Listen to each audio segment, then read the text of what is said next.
తెలంగాణ రక్షణ సేన జెండా పండుగ కార్యక్రమాన్ని దగ్గరుండి నిర్వహిస్తున్నటువంటి తమ్ముడు ఉద్యమకారుడు శివశంకర్ గారికి, మరి ఈ మధ్యనే టిఆర్ఎస్ పార్టీలో చేరి టిఆర్ఎస్ పార్టీని బలోపేతం చేసిన అన్వర్ ఖాన్ గారికి, నూరుద్దీన్ గారికి, అట్లానే బేగరి రాజు గారికి, భిక్షపతి గారికి, మరి మా పాత సైనికుడు వెంకట్ గౌడ్ గారికి, అట్లానే అనేక మంది మా ఆడబిడ్డలు ఉన్నారు, రాష్ట్ర నాయకులు ఉన్నారు.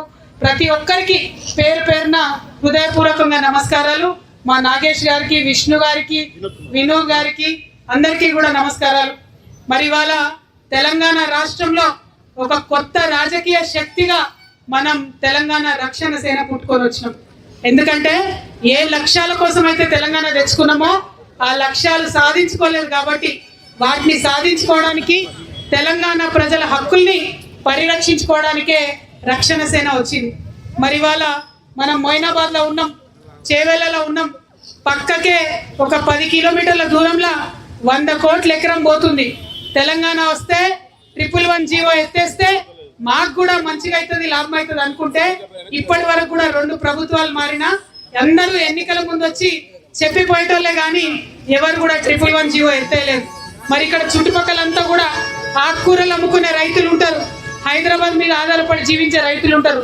అటువంటి పేద రైతులు బిడ్డ పెళ్లి చేసుకోవాలంటే ఒక గుంటనో పావెకరమో అమ్ముకుందాం అనుకుంటే మరి ధర ఎక్కువ ఉంటే వాళ్ళ ఇల్లు బాగుపడుతుంది. కానీ ఆ పరిస్థితి కూడా లేదు. ఖచ్చితంగా రాబోయే రోజులలో తెలంగాణ రక్షణ సేన అధికారంలోకి వస్తుంది.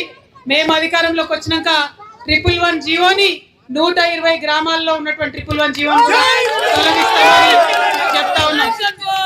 అదే విధంగా మనం చూస్తున్నాం, ఇప్పుడున్న కాంగ్రెస్ ప్రభుత్వం రైతుల్ని ఎంత ఇబ్బంది పెడుతుందో చూస్తున్నాం, రియల్ ఎస్టేట్ వాళ్ళని ఎంత ఇబ్బంది పెడుతుందో చూస్తున్నాం. ఈ ప్రాంతం అంతా కూడా రియల్ ఎస్టేట్ మీద ఆధారపడి బతికే వాళ్ళం.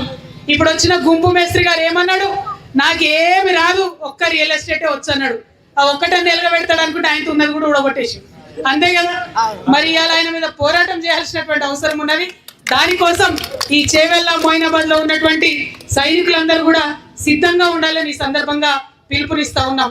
आज हमारे जितने भी माइनॉरिटी भाई यहाँ पे है, बहन यहाँ पे है, अनवर भाई है, नूर भाई है और सारे लोग जिनके सदारत में ये हमारे झंडा को आज हम मोइनाबाद में खड़ा करें, आप सबको मैं तहे दिल से शुक्रिया अदा करती हूँ. आप सभी आए, टीआरएस को हिम्मत बढ़ी, कुव्वत बढ़ी, आगे चल के भी हम सब लोग मिल के काम करेंगे. जो तेलंगाना में गंगा जमने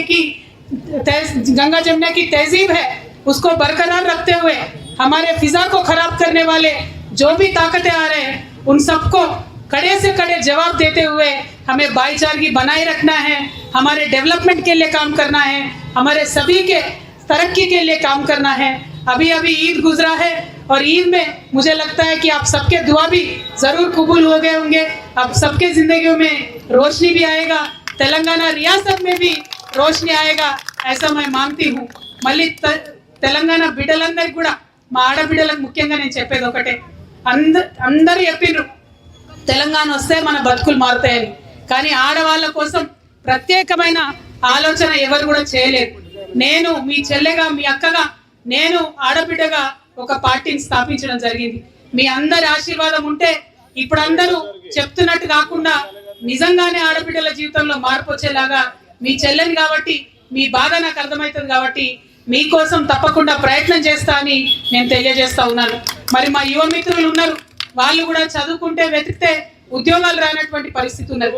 వచ్చిన ప్రతి ప్రభుత్వం ఉద్యోగాలు ఇస్తామంటుంది కానీ ఎవరు ఇస్తలేరు.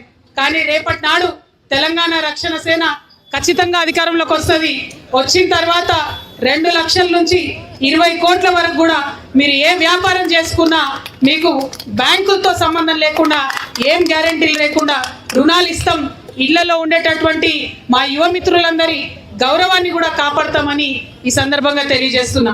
మరి మీ అందరికీ మళ్ళొకసారి సీనియర్ రంగారెడ్డి జిల్లా నాయకులు ఉన్నారు, పాండురంగారెడ్డి గారు, అర్చన సేనాపతి గారు, కోలా శ్రీనివాస్ గారు, మా నవీన్ గౌడ్ గారు, అనేక మంది సీనియర్ రంగారెడ్డి జిల్లా నాయకులు ఉన్నారు. వాళ్ళందరూ కూడా కష్టంలో నష్టంలో జాగృతి నుండి నాతో ప్రయాణం చేస్తూ వచ్చిండ్రు. మీ మేలు ఎన్నటికీ కూడా మరవను. మనం మరింత ప్రజల మధ్యలోకి దూసుకెళ్ళి ఇప్పుడున్న ప్రభుత్వాల యొక్క వైఖరిని ఎండగడుతూ టీఆర్ఎస్ ని బలోపేతం చేస్తూ జెండా పండుగని విజయవంతం చేయవలసిందిగా కోరుతూ సెలవు తీసుకుంటున్నాను. జై తెలంగాణ, జై తెలంగాణ.